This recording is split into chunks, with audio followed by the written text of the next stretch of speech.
मेरी संतानों पर प्रहार करने का दुस्साहस भी ज्वरासुर ने कैसे किया, उसे इसका दंड तो अवश्य प्राप्त होगा।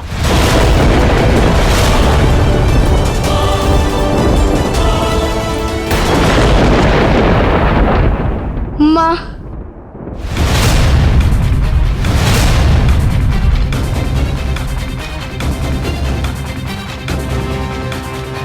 गणेश,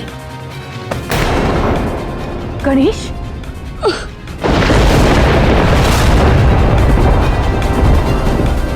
गौरी, विनायक देव अवश्य, किंतु एक बालक भी है, इसलिए अन्य बालकों की भांति ज्वरासुर उसे भी प्रभावित करने में सक्षम है।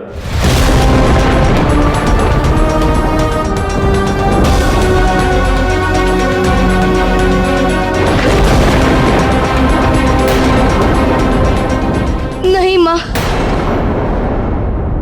संसार में सभी बालक इस पीड़ा से पीड़ित है, और यदि आपने मुझे स्वस्थ कर दिया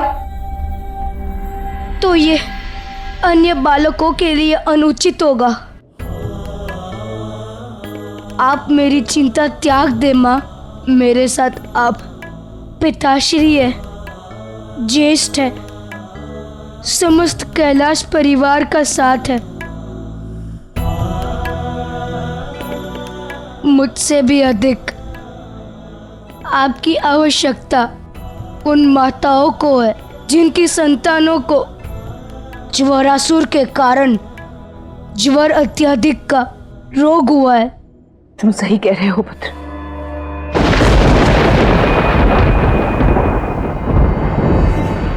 ज्वरासुर को उसके कर्मों का फल अवश्य प्राप्त होगा। किंतु गौरी, नहीं महादेव,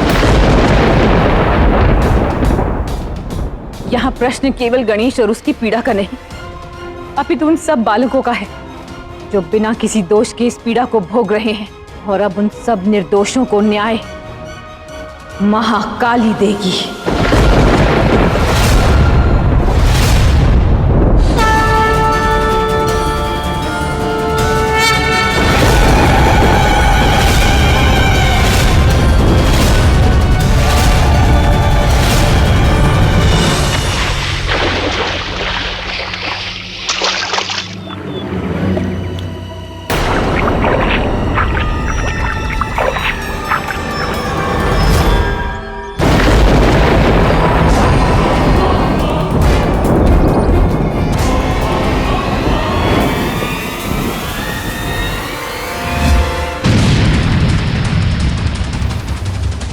बचाओ माता, बचाओ बचाओ, बचाओ माता,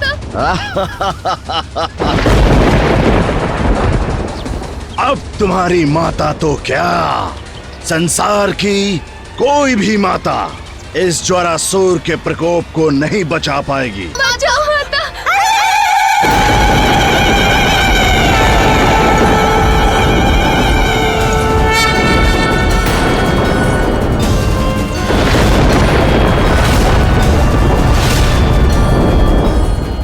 जब तक महाकाली है तब तक संसार का प्रत्येक बालक तुम्हारी नकारात्मकता से सुरक्षित है।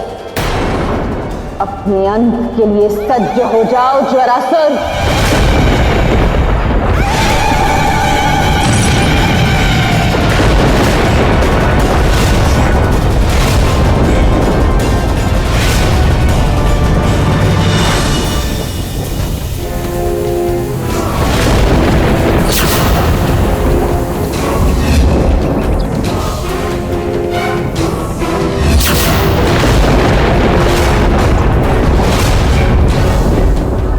तुम्हारा ये छल तुम्हें तुम्हारे कर्म फल से नहीं बचा सकता ज्वरासुर। आप अवश्य महाकाली हैं, किंतु मेरे बारे में अब भी कुछ बातें हैं जिनसे आप अवगत नहीं। आक्रमण!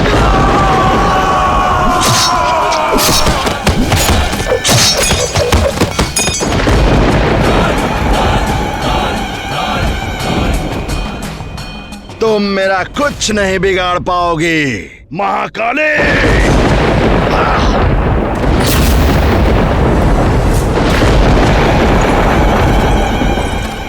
ज्वरासुर!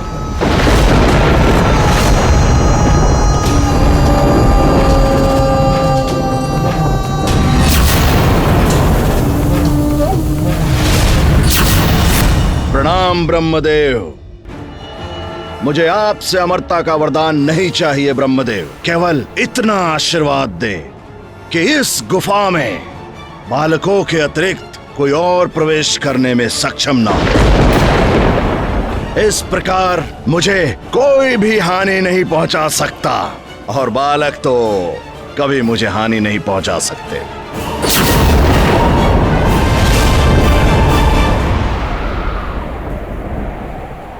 क्या हुआ महाकाली?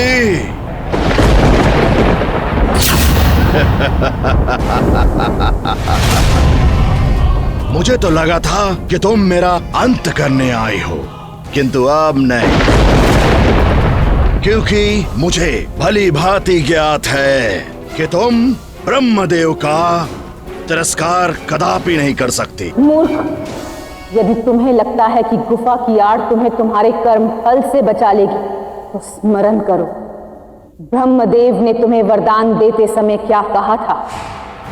ठीक है ज्वरासुर, मैं तुम्हें यह वरदान देता हूं, किंतु एक अबोध बालक की शक्ति को तुम न्यून मत आंकना। और तुमने तो अबोध बालकों पर प्रहार किया, इसलिए इसका कर्म फल तो तुम्हें भुगतना ही होगा। उसके लिए किसी का मुझ तक पहुंचना आवश्यक है महाकाली, और मुझे जो इस संसार को हानि पहुंचानी थी वो मैं पहुंचा चुका। अब कुछ ही समय में मेरी नकारात्मकता समस्त संसार में प्रसारित होकर पृथ्वी के समस्त बालकों को समाप्त कर देगी। और इसके लिए तुम्हें जो भी करना है कर लो महाकाली, क्योंकि अब तुम ज्वरासुर को रोकने में सक्षम नहीं।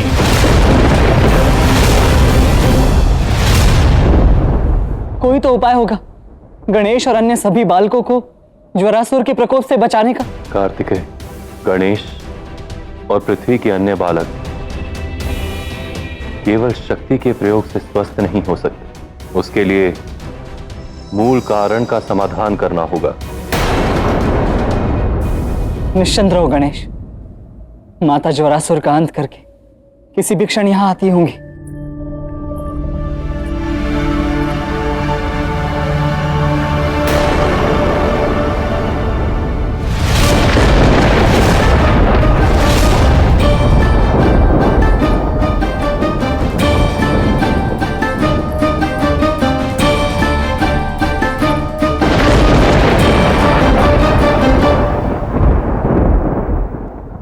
माता, आप यहाँ?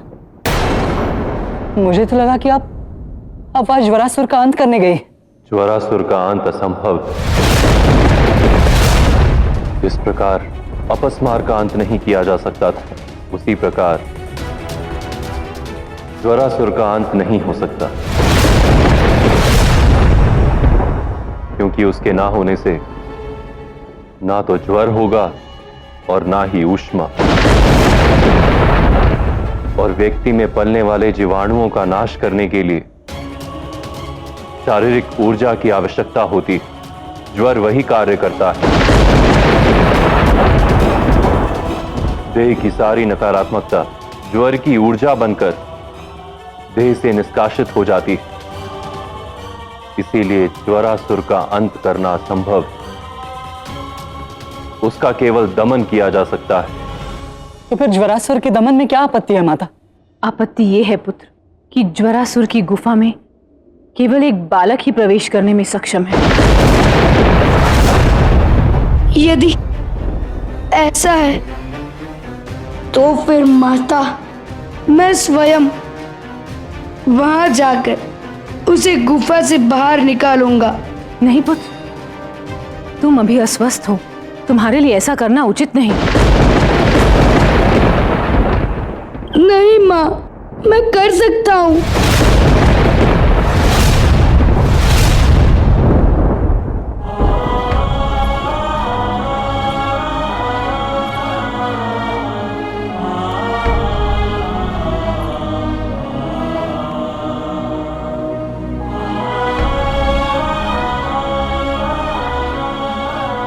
नहीं पुत्र, तुम्हें स्वयं ज्वरासुर के समक्ष जाने की कोई आवश्यकता नहीं। मेरे पास एक ऐसा उपाय है जिससे वो स्वयं उस गुफा से बाहर आ खड़ा होगा। आपको अचानक क्या उपाय सूझा माता? हमें भी बताइए। जब मेरा क्रोध उग्र रूप ले चुका था और मैं अनियंत्रित हो गई थी, तब मुझे शांत करने के लिए और मेरे भीतर मातृत्व के भाव को जागृत करने के लिए महादेव ने बटुक भैरव का रूप धारण किया था।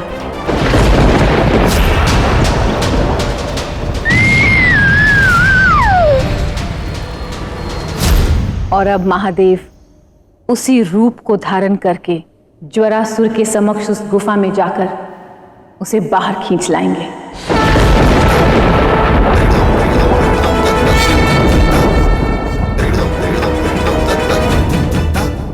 और तब तक तुम्हें इस संसार को ज्वरासुर के ज्वर से शीतल करने का मार्ग ढूंढना होगा गौरी। तभी हम इन बालकों को पीड़ा से मुक्त कर पाएंगे। आप निश्चिंत रहिए देव।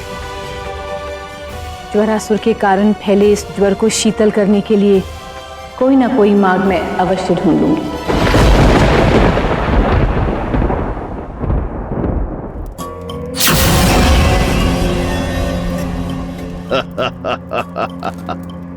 मैंने वर्षों इस गुफा में व्यतीत कर दिए, किंतु अब ये समस्त ब्रह्मांड इस गुफा में परिवर्तित हो जाएगा और ऐसा करने से मुझे कोई नहीं रोक सकता है, कोई नहीं।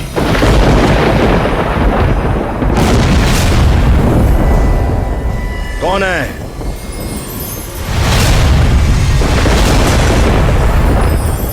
ज्ञात रहे, इस गुफा में केवल बालक ही प्रवेश कर सकते हैं। यदि फिर भी तुमने इस गुफा में प्रवेश करने का प्रयास किया तो तुम स्वयं अपने मृत्यु को आमंत्रित करोगे। किंतु मैं एक बालक हूँ ना।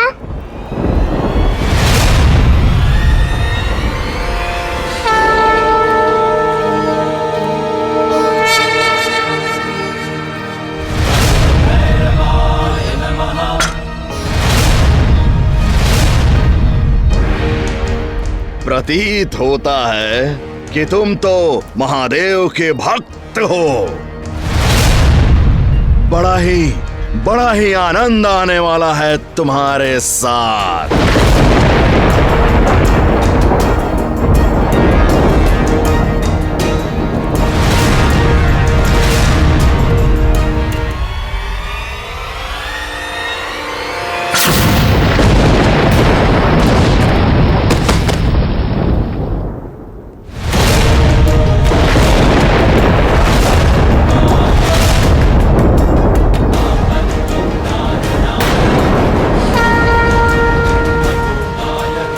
इतने से बालक में इतनी ऊर्जा।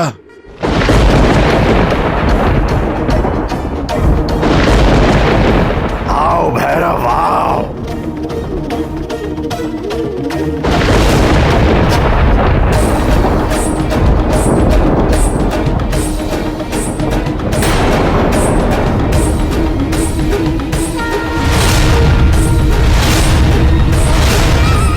एक अबोध बालक की प्रकृति में कितनी शक्ति होती है, इसकी तुम कल्पना भी नहीं कर सकते ज्वरासुर। तुमने ब्रह्मदेव के वरदान का तिरस्कार किया, अब तुम्हारा दमन निश्चित है। मुझे पता है कि तुम मेरा अंत नहीं कर सकते और ना ही मेरे इस ज्वर के प्रभाव को रोक सकने में सक्षम हो। कभी ना कभी तुम्हें लौटकर अवश्य आऊंगा, उसी प्रकार जिस प्रकार मैं अभी प्रकट हुआ। उसका अवसर ही नहीं आएगा ज्वरासुर, क्योंकि संसार को शीतलता प्रदान करने के लिए महाकाली एक नया स्वरूप धारण करने वाली है, जो चिरकाल तक संसार को लाभान्वित करता रहेगा।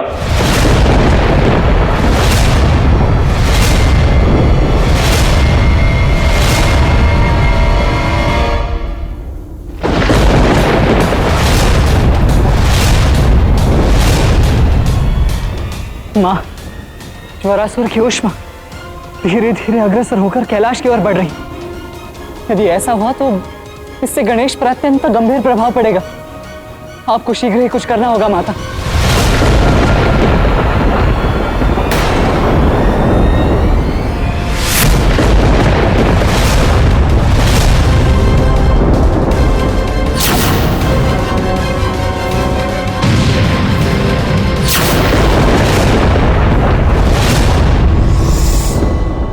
मैं ऊष्मा की वेग को रोकने में सक्षम नहीं। अब आपको ही कुछ करना होगा।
बस अब कुछ ही समय की बात है ना माता, सभी बालक ज्वरासुर के प्रभाव से मुक्त हो जाएंगे ना।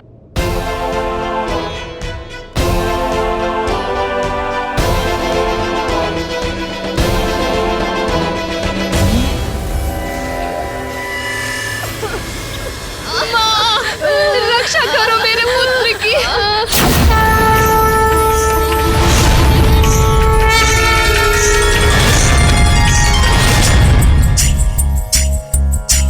कर्पूर गौरम करुणावतारम संसार सारम भुजगेन्द्रहारम सदा वसन्तं तुल्यारविन्दे भवं भवानी सहितं नमामि।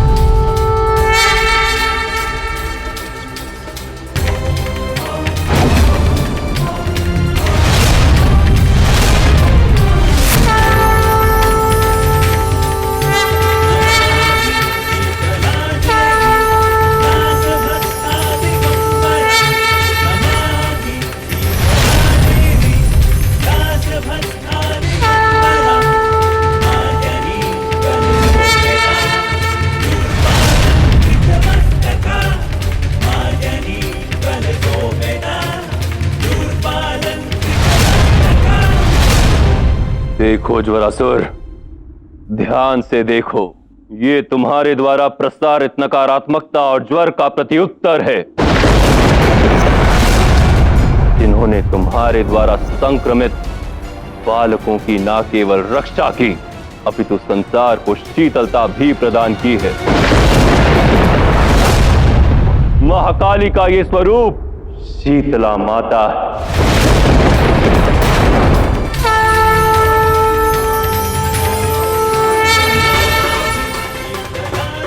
तुम्हें ईश्वर से एक बहुमूल्य शक्ति प्राप्त हुई, किंतु तुमने उसे संसार के लिए अभिशाप बना दिया। ज्वर बिना जीवन नहीं, किंतु तुमने अपने ज्वर का प्रयोग कर जीवन को ही नष्ट करने का प्रयास किया।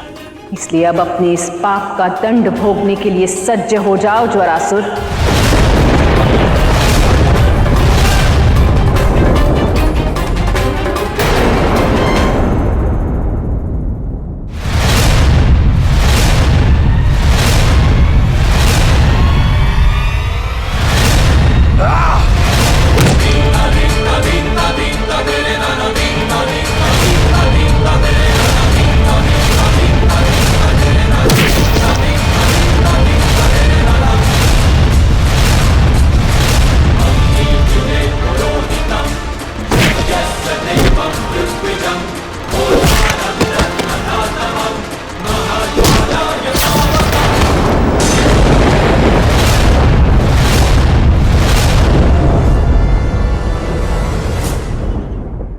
मुझे क्षमा कर दे माता। जब साक्षात महाकाली यहां आई थी तब भी तुम अपनी नकारात्मकता से मुक्ति प्राप्त कर सकते थे, किंतु नहीं। तुम अपने अहंकार में यह देख ही नहीं पाए कि जो महाकाली स्वयं उग्र है, स्वयं तुमसे अधिक ऊष्मा प्रसारित करने में सक्षम है, वही शक्ति ऊर्जा को संतुलित करने के लिए शीतला माता का रूप भी धारण कर सकती हैं। शीतला माता के शस्त्र इस सृष्टि के प्राणियों में से जीवाणुओं को स्वच्छ करते रहेंगे। जब जब नकारात्मकता का ज्वर अपने शिखर पर होगा, तब तब संसार को शीतलता प्रदान करने के लिए, संतुलन पुनः व्याप्त करने के लिए शीतला माता तत्पर रहेंगी। मुझे क्षमा कर दे माता, मैं पुनः अपना मार्ग नहीं भटकना चाहता। कृपा करके मुझे उचित मार्ग दिखाएं। मेरा वाहन कभी अपने मार्ग से नहीं भटक सकता, वो सदैव उचित मार्ग पर चलता है। हाँ ज्वरासुर, आज से तुम मेरे वाहन हुए। मेरी यात्रा तुम्हारी यात्रा और मेरा पथ तुम्हारा पथ।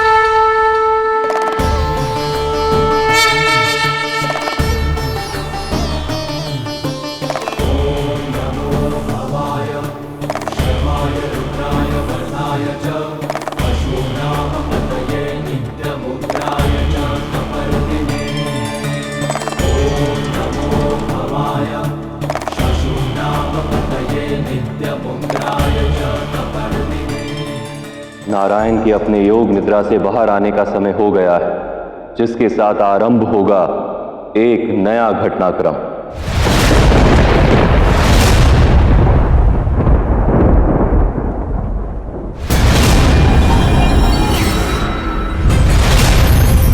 ये क्या है? आज से पूर्व तो कदापि ऐसा नहीं हुआ। इसका अर्थ क्या हो सकता है?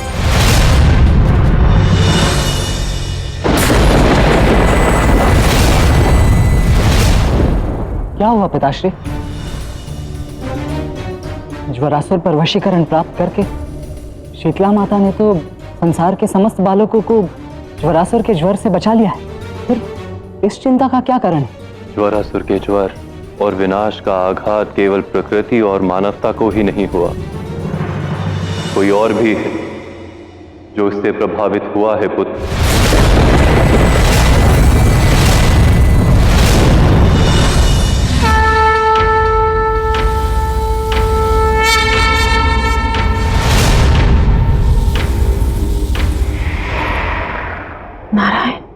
मां पार्वती,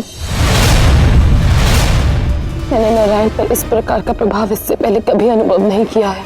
इस परिवर्तन का क्या कारण हो सकता है? ज्वरासुर के कारण जो कुछ इस संसार में हुआ उसे सहन करने के लिए नारायण योग निद्रा में लीन है। संचालक होने के कारण संसार पर आई किसी भी विपदा का भार वहन करना उनके लिए धर्म है। तो क्या नारायण को इस संकट से निकालने का कोई मार्ग नहीं देव?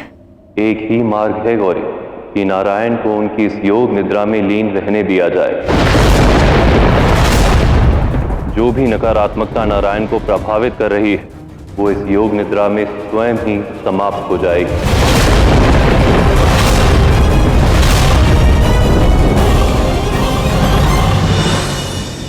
स्मरण रहे देवी लक्ष्मी, नारायण किसी भी नकारात्मकता को समाप्त करने के लिए उसे आत्मसात करते हैं। इस बार भी हमें प्रतीक्षा करनी होगी उनके योग निद्रा के समाप्त होने की।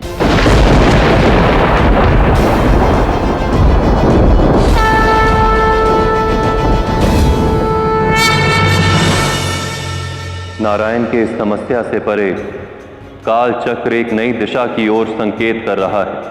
एक कर्म फल जो अंधक से संबंधित है उसे भोगने का समय आ गया है। अंधक पुत्र आदि? आदित्य माता, मैं आदि इतने लंबे समय से इस संसार से दूर था। बहुत कुछ घटित हुआ है मेरी अनुपस्थिति में। मुझे यह भी ज्ञात है कि किस प्रकार मेरे पिता का अंत हुआ, किस प्रकार आपने पिताश्री के प्रतिशोध में उनकी सहायता की।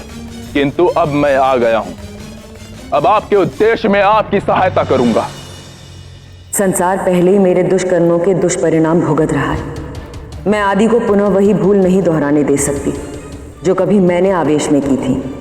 क्या हुआ दैत्य माता दीदी? क्या आपके मन में किसी प्रकार की शंका है? शंका नहीं पुत्र, सत्य। महादेव और महाकाली को ललकारना मेरा दुस्साहस ही नहीं, मेरी सबसे बड़ी भूल थी। मुझे लगा कि ऐसा करके मैं अपने पुत्रों की मृत्यु का प्रतिशोध ले रही हूं, किंतु वो मेरे पुत्रों के लिए नहीं था। वो तो मेरे ही भीतर का क्रोध, मेरी ईर्ष्या का परिणाम था, जिसका मेरे पुत्रों की मृत्यु से कोई संबंध नहीं था। पुत्र, मुझे मेरे पिता की देह की राख चाहिए। जीवित रहते हुए तो उनका साथ प्राप्त नहीं हुआ। कदाचित इस राख से ही पिता और पुत्र के संबंध को संतोष प्राप्त हो जाए।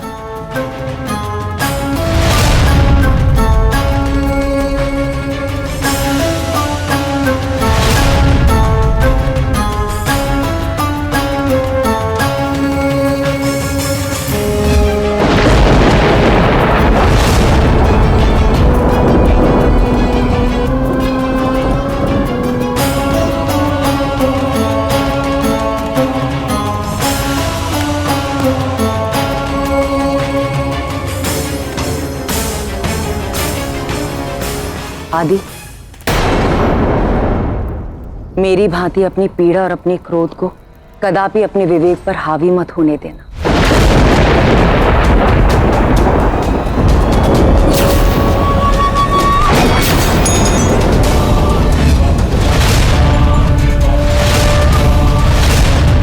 आदि, ये तुम क्या कर रहे हो? आदि, हमें मुक्त करो। आदि, तुम भूल कर रहे हो। नहीं दैत्य माता दीदी, अभी तो मेरी अनुपस्थिति में होने वाली प्रत्येक भूल का निवारण कर रहा हूं।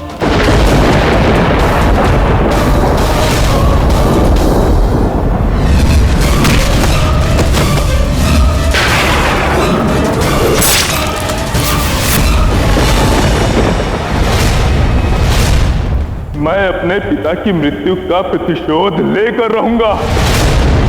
जो कार्य आपसे संभव नहीं हुआ उस कार्य को मैं संभव बनाऊंगा। उस वरदान से जो ब्रह्मदेव ने मुझे दिया है, जिसके अनुसार मैं पृथ्वी में कोई भी रूप धारण करने में सक्षम हूं, जिसका आभास त्रिदेव भी नहीं लगा सकते। अपने पिता की राख के द्वारा मैं समस्त कैलाश परिवार की दुर्बलता और शक्तियों के विषय में जान गया हूं और उस स्वरूप को धारण करूंगा जो मेरे पिता के हृदय के सबसे निकट था।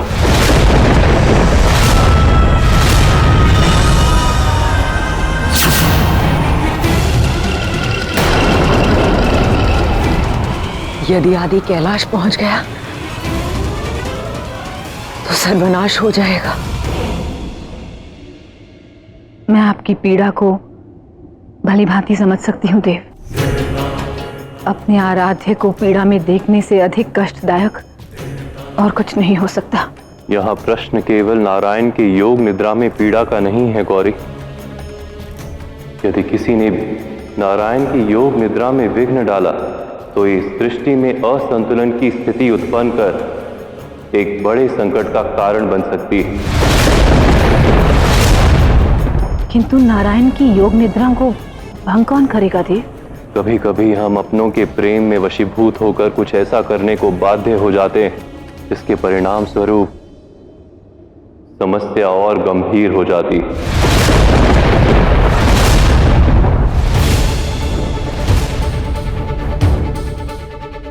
बस स्वामी, मैं आपको और पीड़ा में नहीं देख सकती हूँ। आपकी अर्धांगिनी हूँ, शक्ति हूँ और इसलिए आपके इस कष्ट को दूर करने के लिए मैं हर संभव प्रयास करूंगी।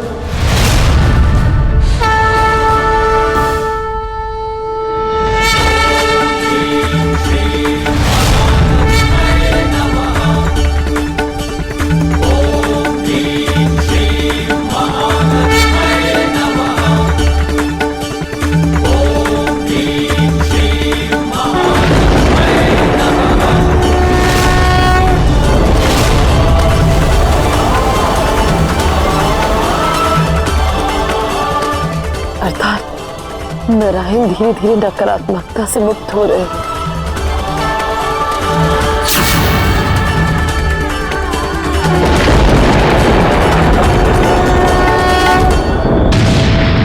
देवी लक्ष्मी ने जो किया वो उचित नहीं किया।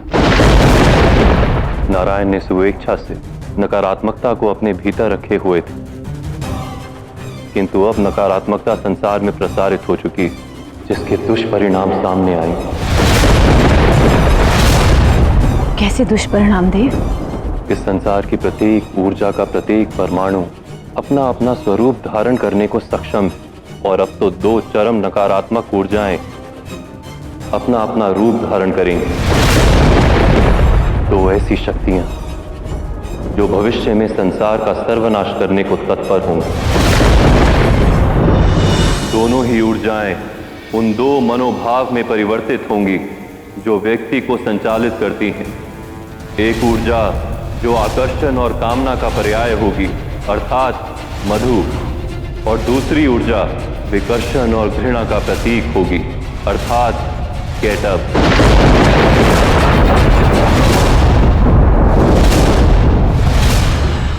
इतने वर्षों के पश्चात आखिरकार हमें एक रूप प्राप्त हो ही गया केटब। अब इस संसार को अपने अधीन बनाने से हमें कोई नहीं रोक सकता, कोई नहीं। हाँ मधु, जो हमें सबसे अधिक प्रभावित कर सकता था वो विष्णु पहले से ही योग निद्रा में लीन है। अब यहाँ सबसे समीप ब्रह्मलोक है, आओ यहाँ विचरण करें। ब्रह्मलोक को अपने वशीभूत किस प्रकार करना है ये मुझे भली भांति ज्ञात है।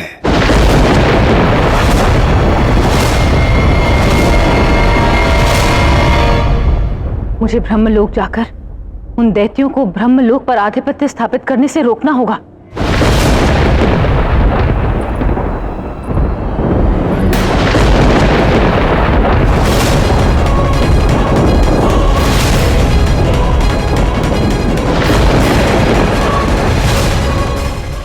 क्या हुआ गौरी?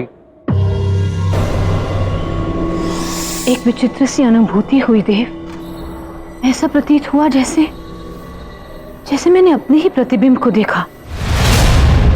बिल्कुल मेरी ही भांति दिखने वाली स्त्री, किंतु वो मैं नहीं थी देव।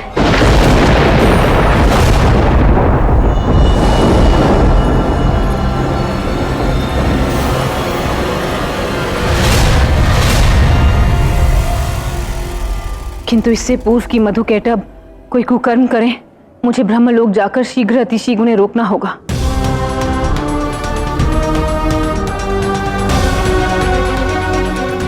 ओम नमः शिवाय।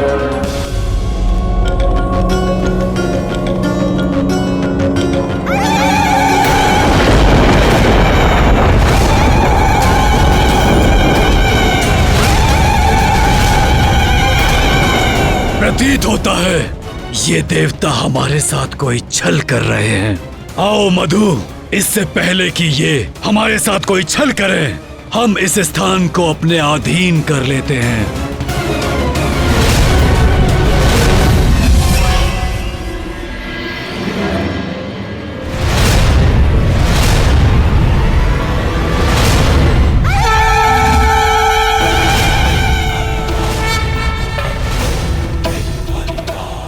तुम्हारा जन्म नारायण के कर्ण की मैल से अवश्य हुआ है, किंतु उस अशुद्धि को अपने अस्तित्व की परिभाषा मत बनने दो। लौट जाओ यहाँ से।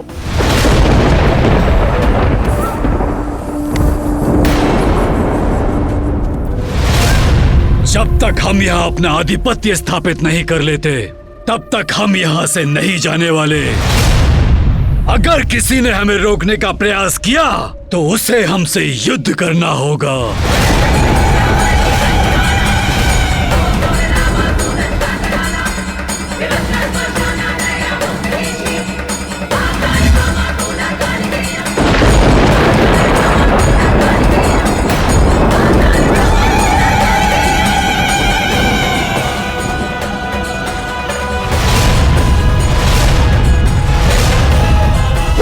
इस समय युद्ध करने का नहीं, अपितु इस अवसर का लाभ उठाने का है।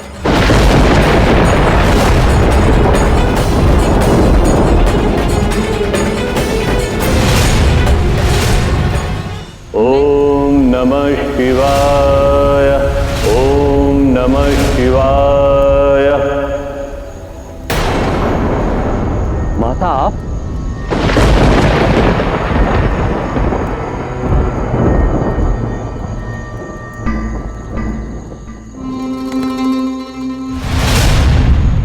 मैं तो महादेव की तपस्या कर रहा था, लेकिन दर्शन देने आप प्रकट हो गए। ये कैसे माता? मुझे ज्ञात है तुम महादेव की तपस्या क्यों कर रहे हो। तुम उनसे वरदान प्राप्त कर इस समस्त सृष्टि पर अपना वर्चस्व स्थापित करना चाहते हो, है ना? महादेव के प्रति तुम्हारी निष्ठा देख मैं अत्यंत प्रसन्न हूं। इसलिए मैं भी तुम्हें एक वरदान प्रदान करना चाहती हूँ, जो तुम्हारी मनोकामना पूर्ण करने में तुम्हारी सहायता करेगा।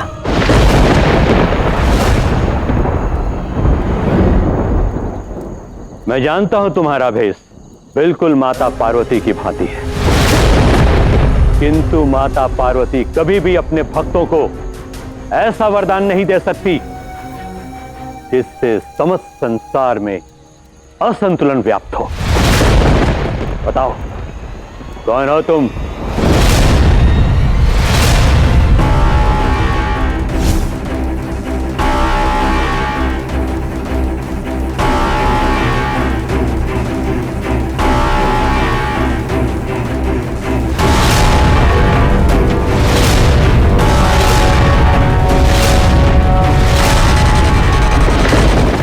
मेरे पिता ने आजीवन केवल एक व्यक्ति से प्रेम किया, उनकी माता पार्वती, जो स्वरूप मेरे पिता की सर्वनाश का कारण बना, अब वही स्वरूप इस सृष्टि के सर्वनाश का कारण बनेगा। अंधक पुत्र आदि अब महादेव और महाकाली से अपने पिता की मृत्यु का प्रतिशोध अवश्य लेगा। तो देखा तुमने, मेरे वरदान के कारण त्रिदेव भी ये ज्ञात नहीं कर सकते कि मैं वास्तव में अंधक पुत्र आदि। लेकिन तुम्हारा मेरे पास आने का उद्देश्य क्या है? महादेव तुम्हें किस प्रकार दर्शन देंगे ये मैं तुम्हें बताऊंगा, किंतु उसके बदले तुम्हें मेरी योजना में मेरी सहायता करनी होगी। ठीक है, मैं तुम्हारी सहायता अवश्य करूंगा। योजना क्या है? मैं तुम्हें बताऊंगा कि तुम्हें महादेव से किस वरदान की मनोकामना करनी है, और यह भी बताऊंगा कि किस प्रकार अवसर आने पर उसी वरदान को तुम महादेव के विरुद्ध उपयोग कर सकते हो। बस एक बार उस महादेव को अपने वश में कर लो तो फिर तुम उनसे इस संसार को अपने अधीन करने का वरदान मांग सकते हो। इसके लिए मुझे करना क्या होगा?